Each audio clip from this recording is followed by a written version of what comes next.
Hey, what's going on guys? I'm Primalliquid, and in this video I'm going to show you guys the best way to farm endgame traits in the new Atelier Lydie Suelle.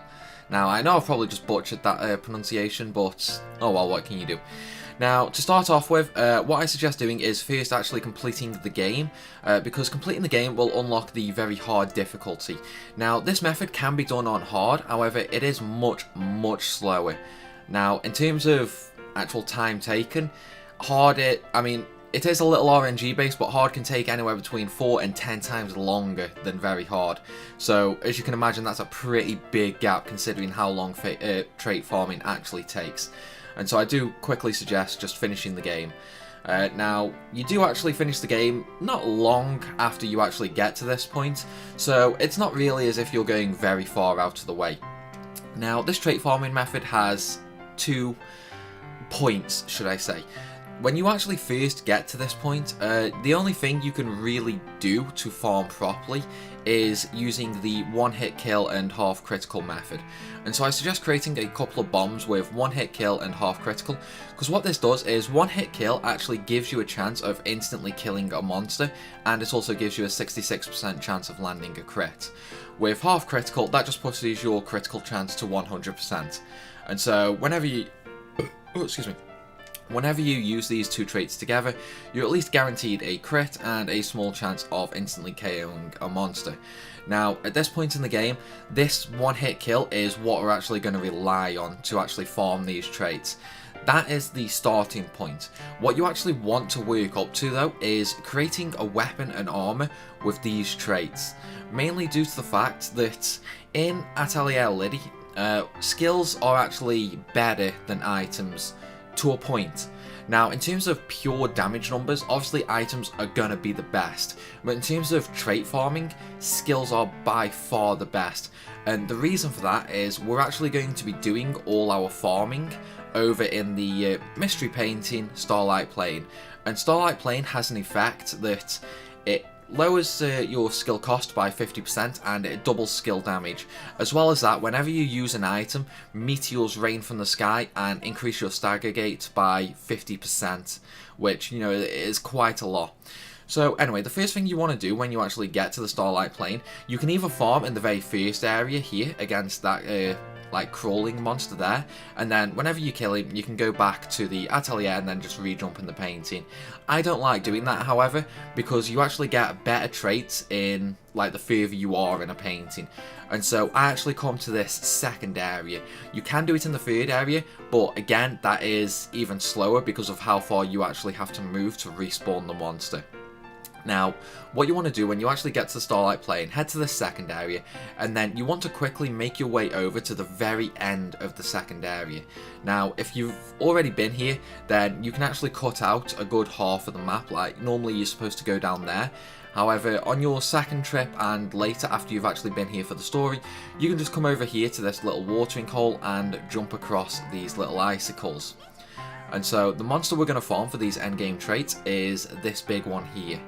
Now, the items he drops don't act, you know, like his drop items are actually pretty bad, to be honest. The main thing we want is when you actually kill him, you have a chance of spawning a chest. Now, the brown chests are pretty terrible, you know, you don't really get anything good in that. What we want are the white chests. And when playing on hard, the white chests have a really low drop rate. And so, you know, it's kind of pointless doing it on hard. That's why I suggest just unlocking very hard first to do it. Now, typically, if you've actually got your gear like mine, sometimes you'll be able to kill Groblor on the very first turn. It depends on how your crits are and how your extra effects trigger. If you're unlucky like I was here, it'll just take an extra attack like that. So, as you can see down the bottom there, I got 11,000 coal and a mystery chest. So if I just go through that, yeah, so I got a wide chest. So this basically means you can get the endgame traits from this wide chest. So if we open it up and then we can take a look. Okay, so I only got gold, silver and a bronze there, so I know for a fact I haven't really got any decent traits. I mean, I got damage and numbers, divine equipment. Divine equipment isn't really that amazing. There is a better trait than that later on. Resonance art Muso. That's not a bad trait, it's not bad at all. and then, yeah, I mean, nothing really good for that. So what we want to do now is we want to respawn that monster. And to do that, all you have to do is actually come up to this little point here, head into the third area, and then immediately backtrack into the second area. And that'll just basically instantly respawn Groblor for us. Now, ways to make this even easier for yourself is actually setting up your formation in a specific style. Now, what you really want is you want Fierce and Matthias in the front row, and then you also want Suelle in the front row with Alt actually chained together to her. The reason for that is Suelle actually has a really high speed stat, and her initial skill does a decent amount of damage. However, the best thing is Alt's combination skill, as it is, actually does a massive amount of damage, and that is actually going to be doing the most damage to this enemy. That's why we have him paired up. Fierce is going to be doing the second largest amount of damage, with Matthias doing the third. Okay, now this is actually a bit of a pain. Now, as you can see, I've got two of them spawned together. Now, because of the area effect, reduces skill MP consumption by half while doubling skill power. Unfortunately, the enemies also benefit from this, and so when they attack with a skill, it's gonna hurt. Now, I mean, Suelle and Fierce, it's very possible that they can get one shot by these enemies on very hard, with Matthias only really being able to take one hit, even with nearly 400 health.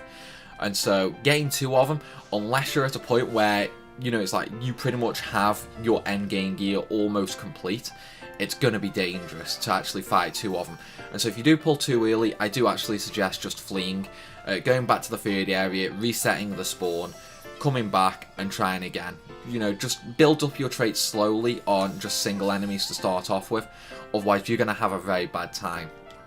And so we'll just quickly finish this battle off.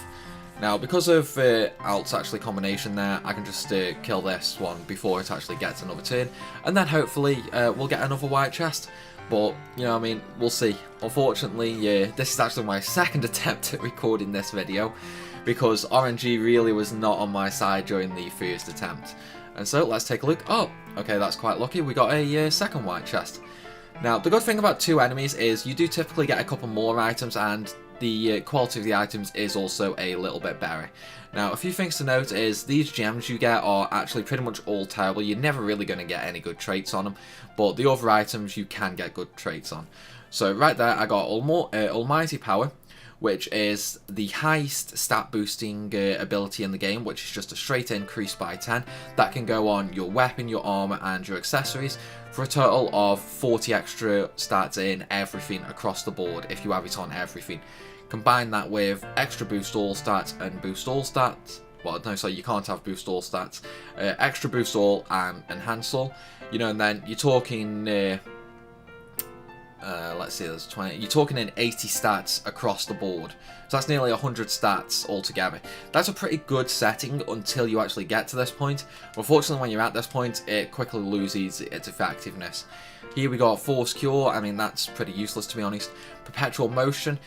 Use an item without consuming it, but massively weakens the effect. That's good and bad in situations. Typically, it's quite good on buffing items, but you really don't want it on healing or attacking items. And then finally we got Bonus Count Boost and Barrage Attack. Barrage Attack is pretty good. You can use that on your weapons, mainly due to the fact, you know, it's a good placeholder until you get Perpetual Motion. Like, sorry, not Perpetual Motion, Persistent Attack. Like me, I don't have Persistent Attack yet, so I have to rely on Barrage Attack.